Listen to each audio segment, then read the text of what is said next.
Assalamualaikum warahmatullahi wabarakatuh. Innal hamdalillah nahmaduhu wa nasta'inuhu wa nastaghfiruh wa na'udzu billahi min shururi anfusina wa min sayyiati a'malina. Man yahdihillahu fala mudilla lahu wa man yudlil fala hadiya lahu. وأشهد أن لا إله إلا الله وحده لا شريك له وأشهد أن محمدا عبده ورسوله اللهم صل وسلم وبارك على نبينا محمد وعلى آله وأصحابه ومن تبعهم بإحسان إلى يوم الدين أما بعد. Ma'asyiral muslimin rahimani wa rahimakumullah. Alhamdulillah, pada malam hari ini kita bisa melanjutkan kembali kajian kita membahas kitab Al-Islamu Muyassaran ila Fityanil Islam yang disusun oleh Syekh Ali ibn Hasan Al-Halabi rahimahullahu ta'ala, dan melanjutkan bagian ke-22 yaitu Al-Libasu ila Fityanil Islam, tentang pakaian wahai para pemuda Islam. Dan kita sampai pada poin yang ke-8. Berkata al-muallif rahimahullahu ta'ala, wa yajibu 'alal muslimi fi libasihi ijtinabu umurin iddah. Dan wajib bagi seorang muslim di dalam berpakaiannya menjauhi beberapa perkara berikut ini. Minha, di antaranya, ma kana min albisatil kuffari wal musyrikin, apa yang menjadi pakaian orang-orang kafir dan orang-orang musyrik. Wa btida'atihimul lati la yura'una fiha hayaan, dan hal-hal atau pakaian-pakaian yang mereka ada-adakan, yang mereka tidak memperhatikan rasa malu.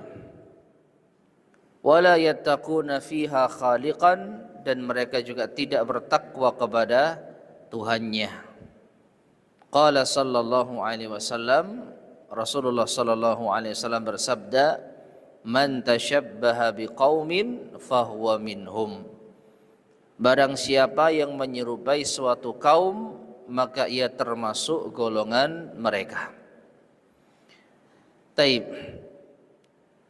Jadi pakaian yang dilarang dipakai oleh seorang muslim, yang pertama, ma'asyiral muslimin rahimani wa rahimakumullah, adalah pakaian yang menyerupai kekhususan orang-orang kafir dan musyrik.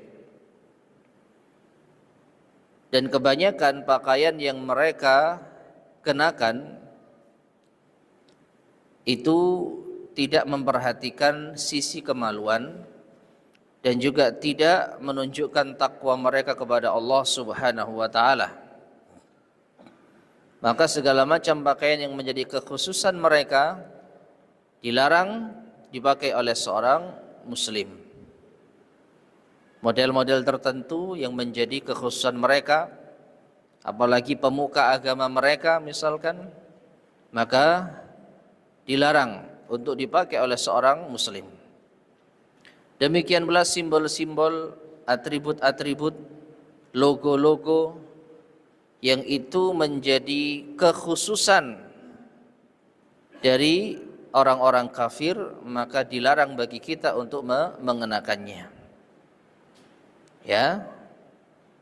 Jadi dilarang bagi seorang muslim untuk memakai pakaian, atribut, apapun yang melekat pada bagian tubuh kita yang menyerupai lambang ataupun pakaian khusus dari orang-orang kafir. Nah, di antara dalilnya adalah sabda Nabi sallallahu alaihi wasallam, man tashabbaha biqaumin fahuwa minhum. Barang siapa yang menyerupai suatu kaum, maka ia termasuk golongan mereka. Taib. Adapun ada suatu kasus yang mungkin perlu untuk kita menjadikan bahan diskusi, yaitu di suatu negeri. Perhatikan, di suatu negeri pakaian putih, jubah, itu ternyata dipakai oleh tokoh agama tertentu. Sebutlah pendeta Nasrani. Ya, maka apakah bagi kaum muslimin yang ada di sana wajib menghindari pakaian tersebut, atau boleh mereka memakainya karena ternyata jubah putih itu juga dipakai oleh kebanyakan kaum muslimin, bahkan dipakai oleh para ulama-ulama Islam? Bagaimana ini? Kita berbicara di negeri tertentu ada pakaian kekhususan tokoh agama Nasrani katakanlah, itu yang memakai jubah putih persis seperti yang dipakai oleh kaum muslimin. Cuman mereka nggak pakai peci. Ya, mereka pakai jubah putih, kemudian ada kalung salibnya.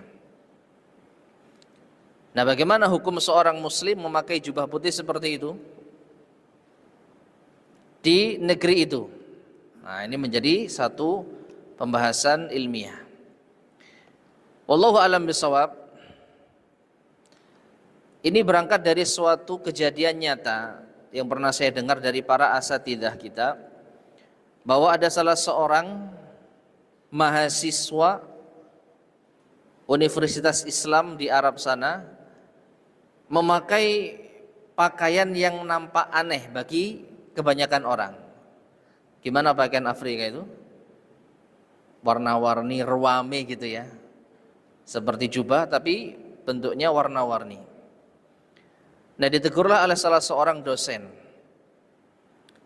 kalau pakaian itu pakaian aneh, pakaian syuhroh, katakanlah seperti itu, kenapa tidak memakai pakaian yang biasa dipakai kaum muslimin, ya seperti jubah putih?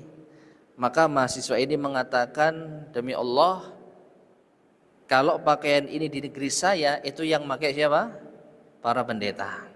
Maka sebagai bentuk pengingkaran diri saya, maka saya memakai pakaian kaum muslimin yang ada di negeri saya. Dan seperti ini. Nah, wallahu a'lam bishawab, jawaban dari dosen itu memaklumi. Artinya apa? Artinya di sebagian negeri barangkali standar pakaian muslim itu bisa berbeda. Ya. Maka kalau kita temukan di negeri tertentu, di daerah tertentu, pakaian tokoh orang kafir itu model tertentu, maka hendaknya kita wajib menyelisihinya. Seperti yang dilakukan mahasiswa tadi. Karena dia terbayang, kalau saya pakai baju putih, jubah putih, saya mirip pendeta di negeri saya. Dan sebagai bentuk wala wal baroknya dia terhadap kekufuran dan pelakunya, dia pun mengingkari dengan bentuk memakai pakaian yang biasa dipakai oleh kaum muslimin di negerinya. Meskipun mungkin agak terlihat aneh di kalangan kaum muslimin yang ada di Saudi sana. Wallahu a'lam bishawab. Ya, jadi standar menyerupai atau tidak itu tergantung kondisi. Ya, tergantung daerah. Ada kalanya daerah tertentu yang menjadi kekhususan pakaian tokoh agama tertentu itu seperti ini, sedangkan beda dengan daerah yang lain, maka wajib bagi kaum muslimin di daerah itu setidaknya untuk menyelisihi mereka. Untuk menyelisihi mereka. Nah, pakailah pakaian yang biasa dilakukan oleh kaum muslimin. Ya, wallahu a'lam bishawab.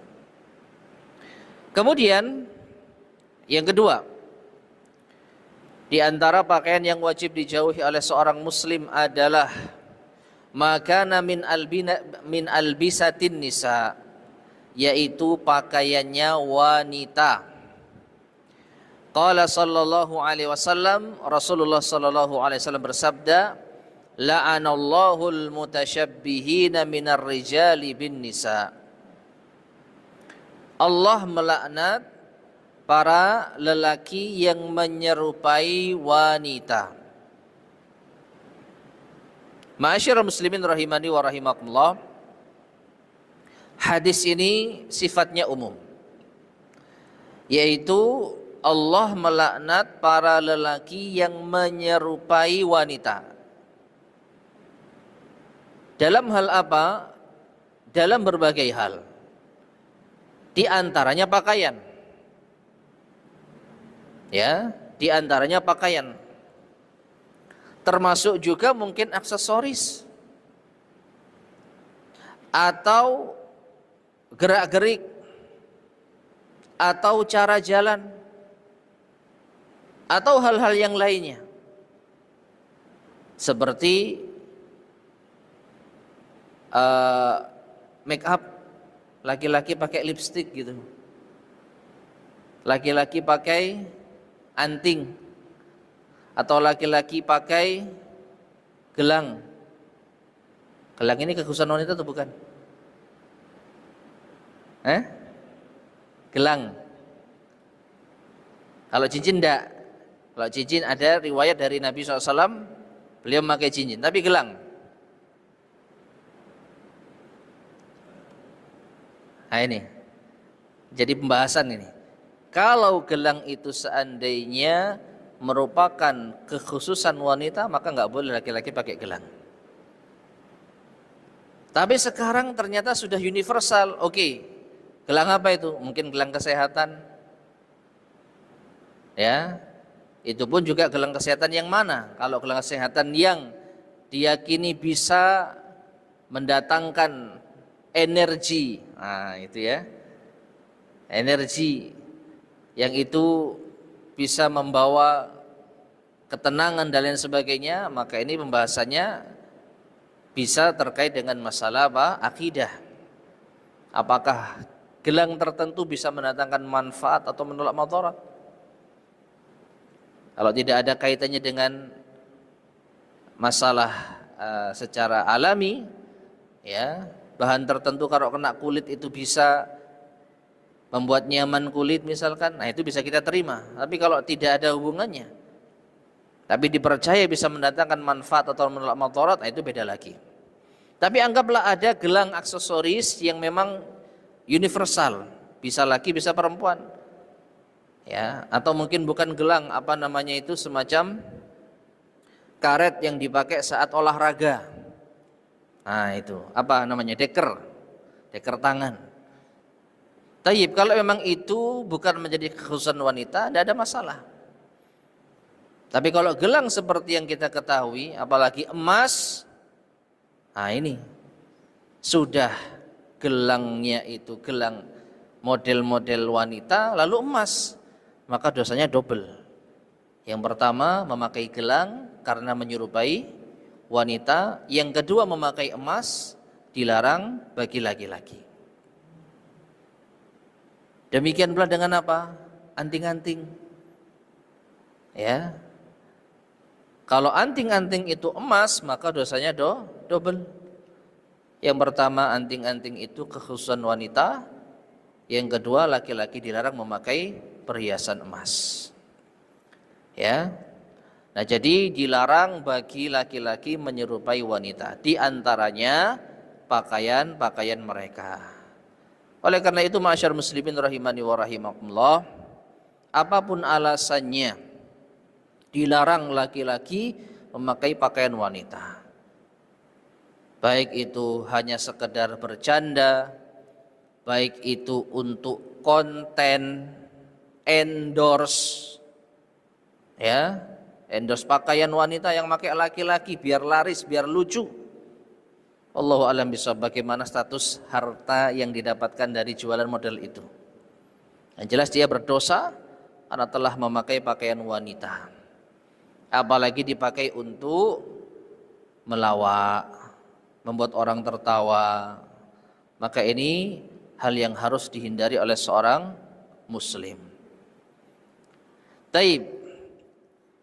Kemudian yang ketiga, di antara pakaian yang dilarang dipakai oleh laki-laki adalah makana hariran minal libas, yaitu pakaian yang terbuat dari sutra.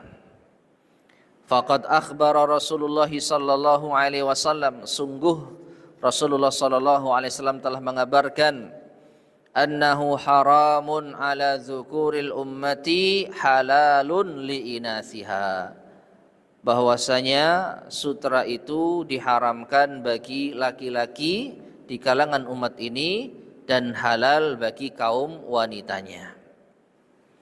Ma'asyiral muslimin rahimani wa rahimakumullah,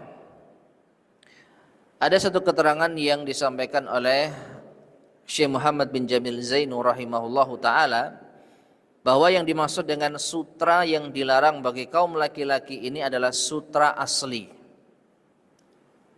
Sutra yang berasal dari apa itu? Ulat. Sutra yang berasal dari ulat. Adapun sutra sintetis yang itu buatan pabrik lalu ditulisnya sutra, wallahu alam bisawab, kata beliau, itu bukan termasuk yang dilarang. Ya, bukan termasuk yang dilarang. Meskipun alangkah baiknya kita menghindari. Menghindari karena apa? Karena penamaannya. Ya, sarung sutra harganya cuma 50.000. Masuk akal enggak itu? Campurannya enggak ada sama sekali. Cuman diproduksi agar semirip mungkin dengan kain sutra. Jadi betul-betul produksi sintetis. Maka secara zatnya sarung ini halal dipakai untuk laki-laki karena bukan terbuat dari sutra asli. Tetapi karena ada tulisan sutranya, ini yang jadi masalah. Dikhawatirkan orang mengira itu sutra asli. Ya. Jadi yang pakai merasa gagah karena ada tulisan sutranya. Meskipun itu murah, yang lihat wah, mahal ini. Ya. Nah itu ya. Jadi lebih baik dihindari meskipun secara bahan tidak dilarang. Nah, adapun bagi orang yang terkena penyakit tertentu, contoh penyakit kulit, maka diperbolehkan memakai kain sutra sesuai dengan hajatnya. Artinya kalau penyakit itu sudah sembuh, maka dia dilarang memakai kain sutra lagi. Misalkan penyakit kulit yang tidak nyaman memakai pakaian apapun, kain apapun kecuali sutra, maka boleh baginya sesuai dengan kondisinya. Wallahu a'lam bishawab. Kemudian yang keempat, di antara hal yang dilarang bagi kaum laki-laki untuk memakai sebuah pakaian, maka zaidan tuluhu minas siyabi 'alal ka'baini, yaitu apabila panjang pakaian tersebut melebihi mata kaki. Fahuwa takabburun, maka ini termasuk bentuk kesombongan. Wa illam yaksidhu labisuhu, meskipun orang yang memakainya tidak bermaksud sombong. Qala sallallahu alaihi wasallam, Rasulullah sallallahu alaihi wasallam bersabda, ma asfalal ka'baini minal izari fa finnar. Apa yang menjulur melebihi mata kaki dari kain sarung, maka tempatnya di neraka. Ma'asyarul muslimin rahimani wa rahimakumullah. Memang dalam masalah ini ada di antara para ulama yang tidak sepakat di dalam mengharamkan secara mutlak pakaian yang menjulur melebihi mata kaki. Ya. Tapi mereka sepakat yang paling afdol itu sampai pertengahan betis. Yang diperbolehkan itu di atas mata kaki. Adapun melebihi mata kaki sebagian mengharamkan sebagaimana penulis di sini, dan sebagian memakruhkan, dibenci meskipun nggak sampai haram. Nah, di antara dalil yang memakruhkan berdasarkan ucapan Abu Bakar As-Siddiq radhiyallahu taala anhu. Ketika pakaiannya itu menjulur melebihi mata kaki, kecuali ketika beliau mengencangkannya, maka Nabi SAW mengatakan itu bukan karena sombong. Engkau tidak termasuk yang sombong wahai Abu Bakar. Ya, menunjukkan bahwa berarti kalau melebihi mata kaki tidak karena kesombongan, itu dimaafkan. Nah, ini pendalilan sebagian para ulama. Namun sebagian para ulama yang lainnya berpendapat tetap haram. Karena ada dua perbedaan. Kalau sombong maka balasannya itu lebih dahsyat lagi. Di antara dalil yang ada adalah tidak dilihat oleh Allah Subhanahu wa taala, tidak disucikan dan akan mendapatkan azab. Kalau apa? Sombong. Man jarra thawbahu khuyala lam yanzurillahu alaihi. Lam yanzurillahu alaihi. Atau kama qala Nabi SAW. Siapa yang menjulurkan pakaiannya karena sombong, maka Allah tidak akan melihatnya di hari kiamat nanti. Kalau apa? Karena sombong. Kalau bukan karena sombong, ini dalil yang dipakai. Ma asfala minal ka'baini minal izari fa finnar. Apa yang melebihi mata kaki berupa pakaian, maka tempatnya di neraka. Ya, jadi dibedakan kalau sombong dosanya dan hukumannya lebih berat. Kalau tanpa sombong di neraka. Ala kulli hal, sepatutnya bagi seorang muslim untuk betul-betul memperhatikan masalah ini. Terlepas dari perbedaan para ulama kita, ada yang memakruhkan, ada yang mengharamkan, maka lebih baik, lebih hati-hatinya kita yaitu tidak memakai pakaian melebihi mata kaki, meskipun bukan karena apa? Sombong, kecuali melorot yang tidak bisa kita kendalikan. Ya, ini beda lagi. Wallahu a'lam bishawab.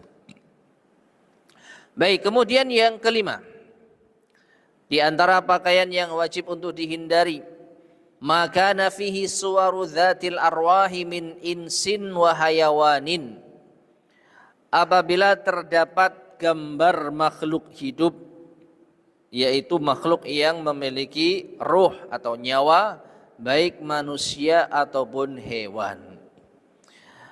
Qala sallallahu alaihi wasallam, Rasulullah sallallahu alaihi wasallam bersabda, la'anallahul musawwirin, Allah melaknat orang-orang yang menggambar makhluk bernyawa. Ma'asyiral muslimin rahimani wa rahimakumullah. Kalau kita perhatikan hadis ini terkait dengan orang yang menggambar, orang yang melukis. Sedangkan pembahasan kita adalah memakai pakaian yang ada lukisan atau gambar makhluk bernyawa.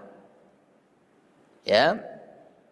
Jadi wallahu a'lam bishawab, yang saya pahami harusnya dibedakan. Orang yang memakai pakaian yang ada makhluk bernyawanya tidak bisa kita masukkan ke dalam ancaman orang yang melukis atau yang menggambar. Ya. Adapun kalau dia ridho dengan hal tersebut, nah ini beda lagi. Atau dia yang minta ingin digambarkan, nah ini beda lagi. Tapi kalau dia hanya sekedar beli, karena bagus lukisannya, maka tentu tidak kita masukkan ke dalam ancaman orang yang menggambar atau melukis. Hanya saja tentu saja pakaian semacam itu tidak pantas dipakai oleh seorang muslim. Karena apa? Karena sama dengan dia meridhoi perbuatan tersebut. Itu orang-orang yang melukis makhluk bernyawa di akhirat akan diminta oleh Allah Subhanahu wa taala untuk menghidupkan apa yang telah ia gambar, dan tidak akan mungkin bisa. Allah akan menuntut mereka untuk meniupkan ruh lukisan-lukisan mereka, gambar-gambar yang mereka buat, dan mereka tentu tidak akan bisa. Nah, oleh karena itu tentu seorang muslim yang taat kepada Allah dan Rasulnya tidak akan ridha apabila dia memakai pakaian yang mengandung unsur yang dilarang oleh Allah Subhanahu wa taala. Ya. Jadi dari sisi ini kita tidak ridha apabila di dalam pakaian kita ada sesuatu yang mengandung unsur keharaman. Memang yang akan dituntut untuk menghidupkan makhluk tersebut atau gambar tersebut adalah pelukisnya, orang yang menggambarnya. Tapi itu kan kita pakai. Ya, jadi kita hendaknya menghindarinya. Ya, jangan memakai pakaian makhluk bernyawa. Taib. Kemudian yang keenam, di antara pakaian yang dilarang untuk dipakai atau adab laki-laki di dalam berpakaian, tidak boleh makana dhayyiqan minal malabis, yaitu pakaian yang sempit, yasifu hajmal aurah, yang mensifati bentuk aurat, yang membentuk ketat, au yuzhiru launaha, atau bisa menampakkan warna aurat, artinya nerawang. Ya. Fa makna satri, maka makna menutup aurat, lam yatahaqqaq fi ma hadza haluhu, tidak akan terwujud kalau kondisi pakaiannya seperti ini. Taib, masyar muslimin rahimani wa rahimakumullah. Jadi di dalam adab berpakaian atau tujuan utama berpakaian itu apa? Untuk menutup aurat. Dalil-dalilnya sudah kita bahas pada pertemuan sebelumnya. Dan seseorang tidak dikatakan menutup aurat kalau dia masih membiarkan aurat itu membentuk meskipun berlapis kain. Pakai pakaian yang apa? Ketat. Ya. Memang auratnya, kulitnya tidak terlihat, tetapi membentuk. Maka ini belum dikatakan menutup aurat dengan sempurna. Atau yang kedua, memakai kain longgar tetapi tipis, nerawang, sehingga bagian auratnya terlihat. Ini juga belum dikatakan menutup aurat dengan sempurna. Oleh karena itu, menutup aurat yang sempurna apabila kainnya itu tidak membentuk lekak-lekuk tubuh dan juga tidak nerawang. Ya. 6. Jadi makna menutup aurat tidak akan terwujud tanpa dua hal ini. Kalau membiarkan yaitu ketat atau membiarkan tembus pandang. Nah, ini ma'asyar muslimin rahimani wa rahimakumullah, 6 hal yang wajib dijauhi oleh seorang muslim laki-laki di dalam berpakaian. Kemudian poin yang ke-9. Fa idza kana al-muslimu adh-dhakaru matluban minhu hadzal libas, maka apabila seorang muslim laki-laki dituntut darinya di dalam berpakaian ini bihadil awsafil mundhabitah, dengan sifat-sifat yang telah disebutkan, minas satri wat tasattur, di dalam menutup aurat, fal mar'atul muslimatu, maka wanita muslimah pun matlub dalam hal ini bisuratin aukad, dengan gambaran atau bentuk yang lebih ditekankan, bi awamira asyad, dengan perintah-perintah yang lebih tegas. Ma'asyar muslimin rahimani wa rahimakumullah. Jadi 6 hal yang wajib dihindari oleh seorang muslim di dalam berpakaian, ini juga berlaku bagi kaum wanita. Tidak boleh memakai pakaian orang kafir, kekhususan mereka. Tidak boleh memakai pakaian laki-laki atau menyerupai laki-laki. Ya. Kemudian tidak boleh, kalau sutra boleh. Kemudian kalau lebih dari mata kaki, ya justru diperintahkan. Nanti akan kita bahas khusus di dalam masalah perintah jilbab. Kemudian tidak boleh memakai pakaian yang ada gambar makhluk bernyawa. Kemudian yang terakhir, tidak boleh memakai pakaian yang sempit, pakaian yang nerawang. Dan untuk wanita terdapat ancaman yang tegas dari Nabi SAW. Di dalam sabda beliau, sinfani min ahlin nar lam arahuma. Ada dua golongan dari ahli neraka yang aku tidak melihat mereka berdua. Jadi di zaman Nabi belum pernah ada. Tapi sudah ditentukan dia adalah ahli neraka. Yang pertama adalah qaumun wa ma'ahum siyatun ka'adnabil baqar yadribuna bihan nas. Yaitu kaum yang mereka memiliki cemeti, cambuk seperti ekor sapi yang digunakan untuk menyiksa orang, yaitu pemimpin yang zalim. Nabi belum pernah melihat mereka, tetapi diprediksikan ada dan diancam neraka. Dan yang kedua, wanisaun kasiyatun ariyat mumilatun ma'ilat ru'usuhunna ka'asnimatil bukhtil ma'ilah. Ya, lam yadkhulnal jannah wa la yajidna rihaha fa inna rihaha la yujadu min masirati kada wa kada. Yang kedua adalah wanita yang berpakaian tetapi telanjang. Nah, ini dijelaskan oleh para ulama. Apa makna berpakaian tetapi telanjang? Ada dua, yaitu berpakaian tetapi sempit sehingga terlihat jelas lekak-lekuk tubuhnya. Aurat tertutup dengan sempurna tetapi membentuknya. Maka ini dikategorikan berpakaian tapi apa? Telanjang. Atau yang kedua, berpakaian tetapi tipis sehingga nerawang, terlihat bagian auratnya, bagian tubuhnya. Ya. Ditambah lagi mereka, kepala mereka seperti punuk-punuk unta, kata Nabi SAW, berjalan-jalan melenggak-lenggok, memamerkan tubuh mereka. Ancamannya mereka tidak akan masuk surga, bahkan tidak akan mencium baunya. Padahal bau surga bisa dicium dari jarak yang amat jauh. Ya, jadi laki-laki dilarang memakai pakaian yang seperti telanjang tadi, demikian pula wanita lebih ditekankanlah lagi. Adapun pakaian wanita, ma'asyarul muslimin rahimani wa rahimakumullah, Allah Subhanahu wa taala berfirman, ya ayyuhan nabiyyu qul li azwajika wa banatika wa nisa'il mu'minin yudnina 'alaihinna min jalabibihin dzalika adna ay yu'rafna fala yu'dzain wa kana Allahu ghafurar rahima. Ya, artinya, wahai Nabi, katakan kepada istri-istrimu dan anak-anak perempuanmu dan wanita-wanita mukminin, wanita-wanita yang beriman, agar mereka menjulurkan jilbab-jilbab mereka.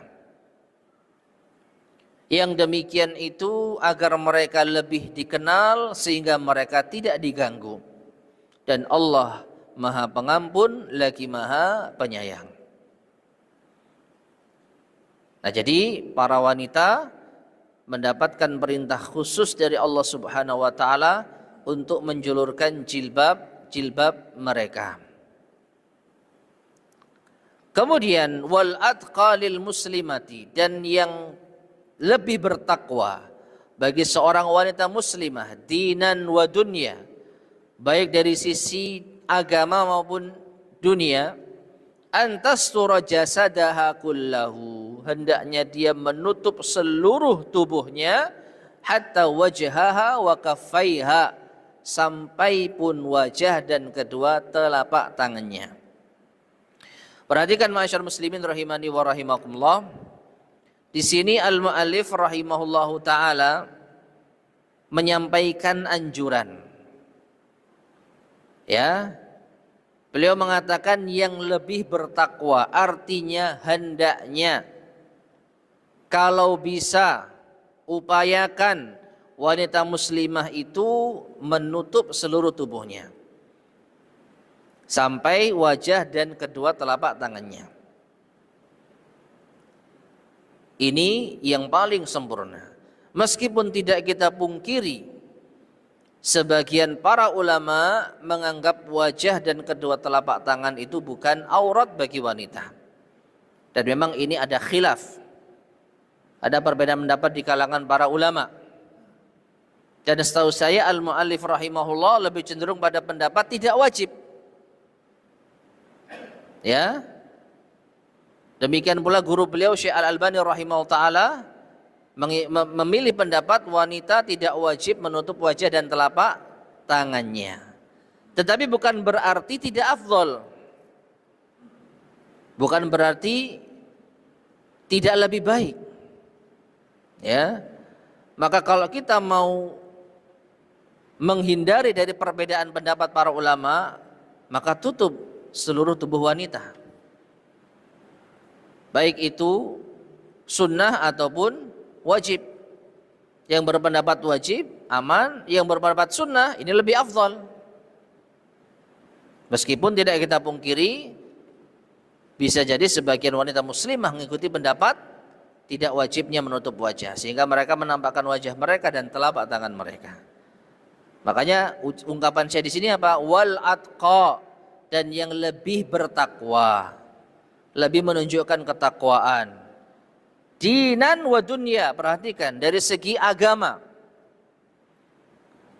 Karena apa? Bagi yang berpendapat wajib, maka dia telah menunaikan kewajiban.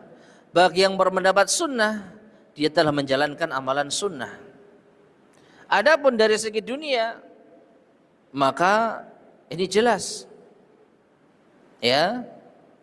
Daya tarik wanita itu dilihat dari wajahnya. Jika wajah ini mudah memfitnah laki-laki, maka untuk mengantisipasi gangguan dalam urusan dunia, lebih baik wanita menutup apa? Wajahnya. Ya. Nah, seperti itu.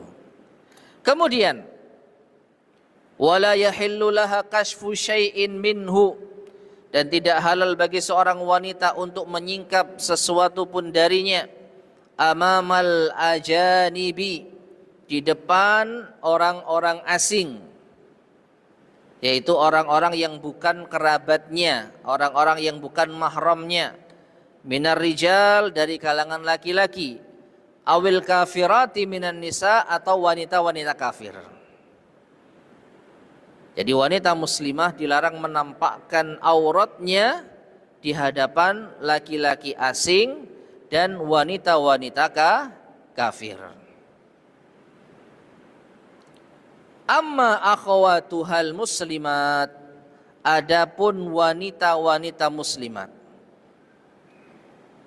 saudari-saudari mereka dari wanita muslimah, fadlan an dzawatil qurba wan nasabi minha, terlebih di hadapan kerabat dan orang yang memiliki hubungan nasab, yaitu mahram mereka, fayajuzu laha an takshifa an mawadhi'il wudu, maka boleh baginya untuk menyingkap anggota badan sesuai dengan batas wudu, wa zinati min badaniha faqat, dan perhiasan yang ada di badannya saja.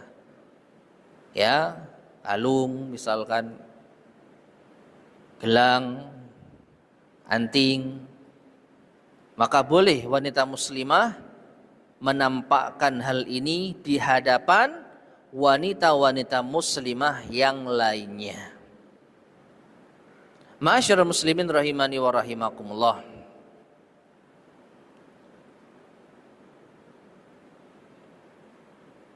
Ini di antara hal yang mungkin perlu untuk kita ingatkan kembali. Jadi hukum menutup wajah bagi para wanita di hadapan pria itu khilaf. Ada yang berpendapat wajib, ada yang berpendapat sunnah.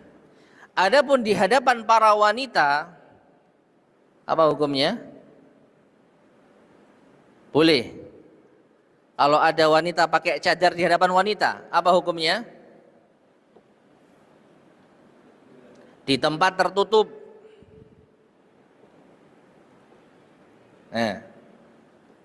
Boleh apa enggak? Boleh.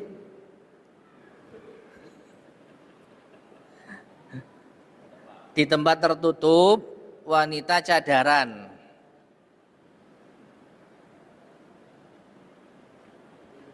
Boleh? Nggak ada CCTV Pak, nggak ada CCTV. Cadaran.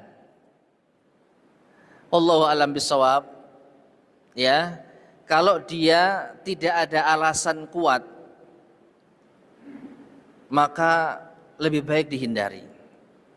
Khawatir ada CCTV, khawatir ada laki-laki tiba-tiba nyelonong, maka lebih baik dihindari. Kenapa?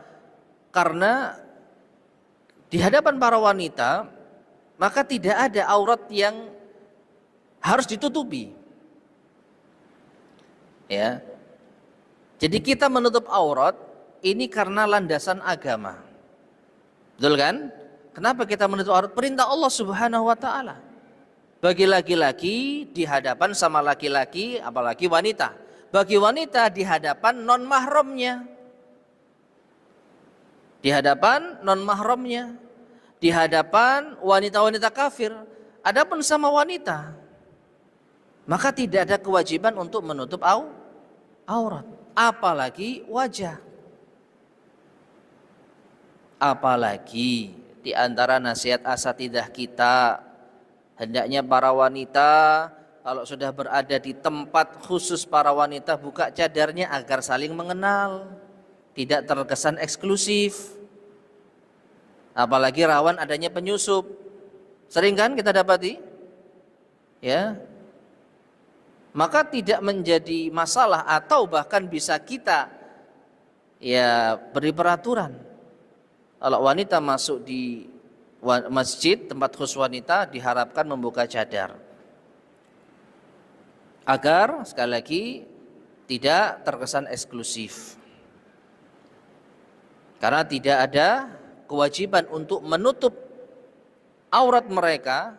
Ya, aurat saja tidak wajib ditutup di hadapan para wanita kecuali bagian yang tadi kita sebutkan. Jadi para ummahat main ke rumah ummahat yang lainnya pakai baju, dia selengan, kemudian pakai celana melebihi lutut, lalu lehernya kelihatan, tidak ada masalah. Ya. Jadi fayajuzu laha an takshifa, boleh baginya untuk menyingkap. Adapun kalau ditutup, nah ini kalau memang ada hajat keperluan maka silakan. Tapi kalau tidak ada, bahkan dikhawatirkan bisa menjadi masalah, ya, ketemu orang awam misalkan tidak ada siapa-siapa lalu tetap menutup wajahnya, maka ada kesan dia tidak menghargai mungkin, atau mungkin orang awam ini nggak tahu.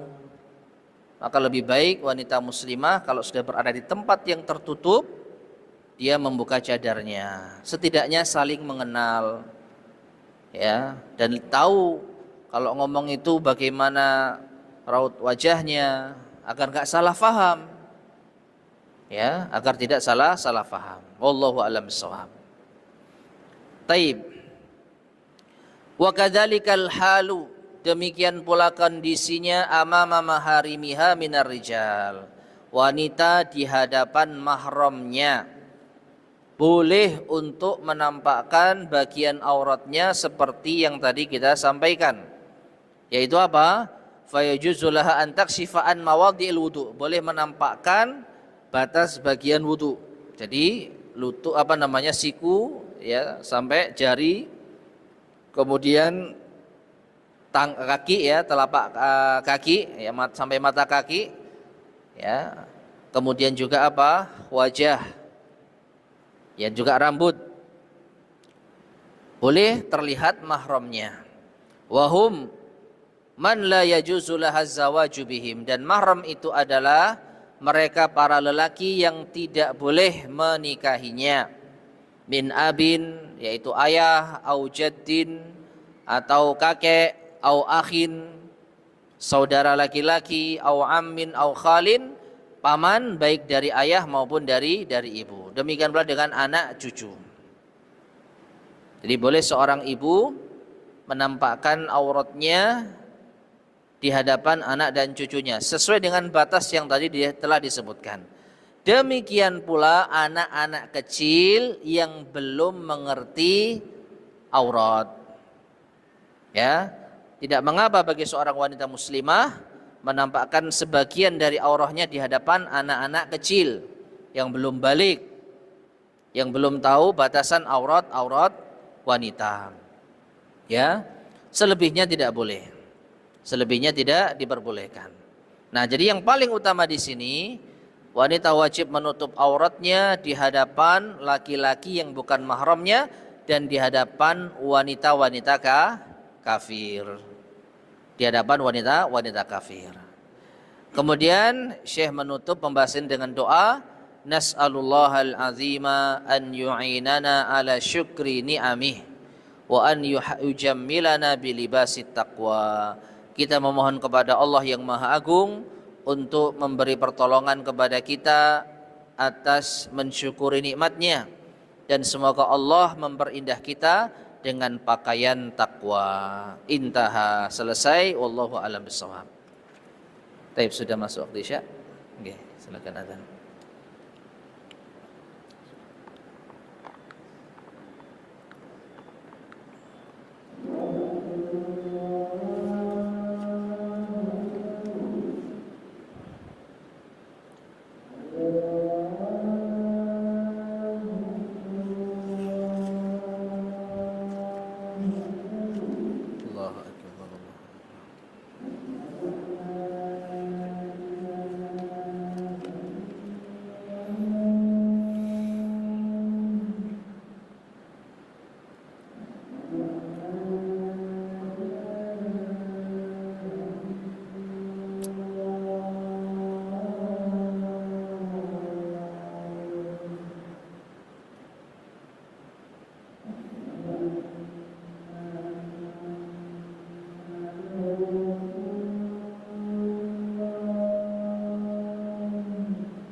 Bismillahirrahmanirrahim. Ma'asyiral muslimin rahimani wa rahimakumullah.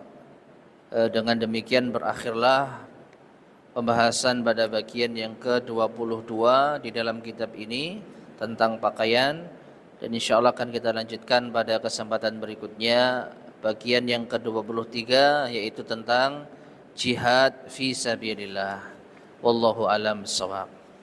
Baik, ma'asyar muslimin rahimani wa rahimakumullah, sebelum kita akhiri kajian kita di malam hari ini, barangkali ada yang disampaikan, tafadhol, silakan. Ya.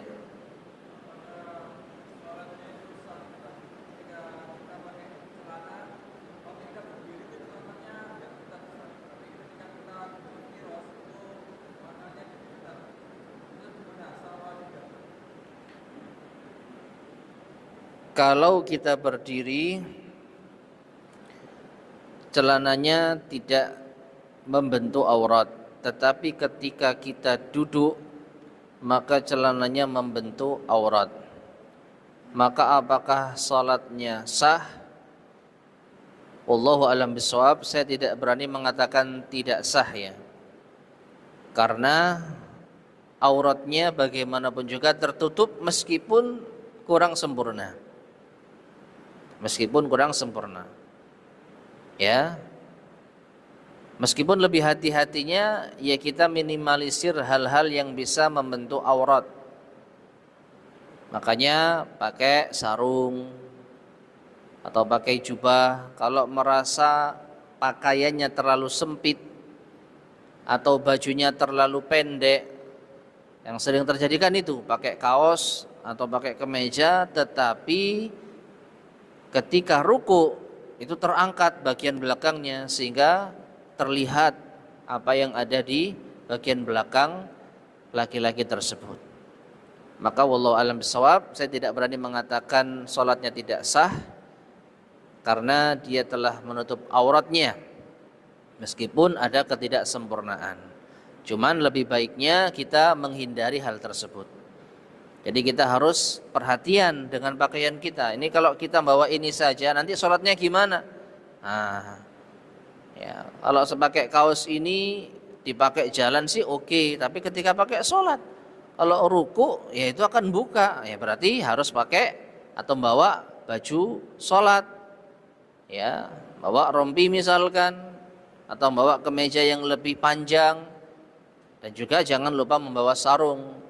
Kalau celana yang dipakai dikhawatirkan ketika ruku ataupun sujud itu bakal membuat aurat kita apa? Terbentuk, ya. Wallahu a'lam bishawab.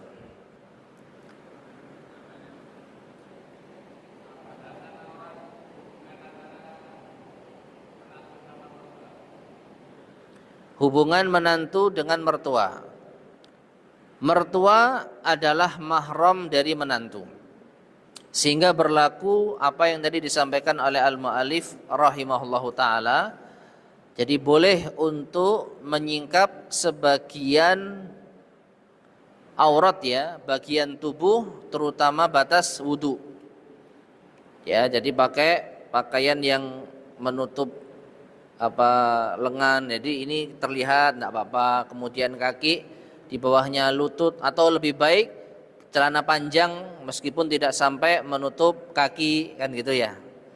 Nah, kemudian juga leher tertutup, ya itu insya Allah diperbolehkan. Ya, jadi sama dengan mertua ataupun mertua dengan menantu, ya kan? Wanita punya mantu, suami anak putrinya, nah itu juga seperti itu. Ya, jadi sama seperti saudara, sama seperti adik, sama seperti ayah. Karena mertua itu mahram, ya, mahram bagi seorang wanita. Wallahu a'lam bishawab. Ada lagi yang sampaikan?